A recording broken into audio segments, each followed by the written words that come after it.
up, gamers? Guess what? I got a haircut now. Buzz cut. Look at that. Look how clean that looks. I also got clean shave too. Got some knacks here and there, but it is what it is, you know. Currently in the Academy of Excellence Discord call right now. It's the Academy coworkers channel. Let me just show you guys. There we go. Look at that. Look at that beauty. Everyone there, and then there's my webcam too. You can see right there. Boom. See a little peace sign. That's me right there. Everyone's there. I think Sam's making a video. Video editing in under. Everyone else is editing or doing whatever they need to do. Let's talk about the Instagram algorithm and how it is being used against you. So I was just scrolling a few days ago, and I'm just on Instagram Reels for fun, and then I see this one. Maybe I'll put it. Let me just put it right here. So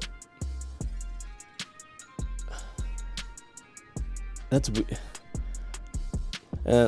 like, here, let's zoom into the comments here. You see all these comments. They're all so honest. They're very honest comments about this this girl who's, I think the Instagram algorithm, or just any algorithm in general, is working against us. And let me tell you why. How do these social media platforms make money? They sell ads to you. They try to keep you on the app as long as possible.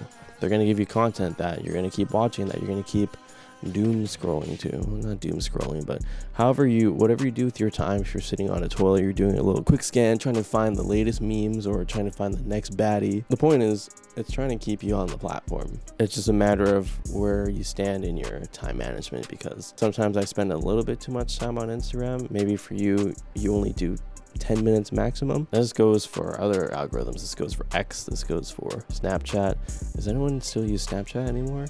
It's a psyop. Instagram's using psyops against us.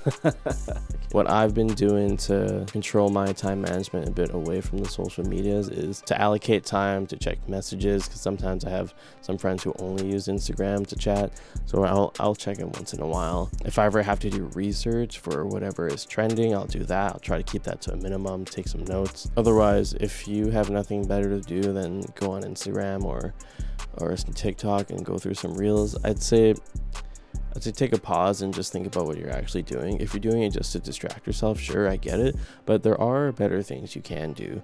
Now, you don't have to listen to me, these are just suggestions, but there are better things you could do. Maybe your room is dirty, you can give it a quick clean. Maybe you have to vacuum. Maybe go for a walk even. That might give you more mental clarity than scrolling, trying to find fake hits of dopamine. I just wanted to make a quick little video about that video right here.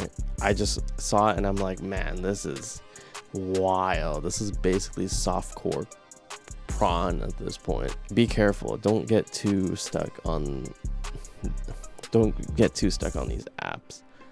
Have time for yourself. Have a bit of self-control if you can. And like, that's like a little, you know, it's a little warning. It's a little reminder, you know. There is more to life than going on your phone and scrolling and stuff. Anyway, that's it for me. Peace.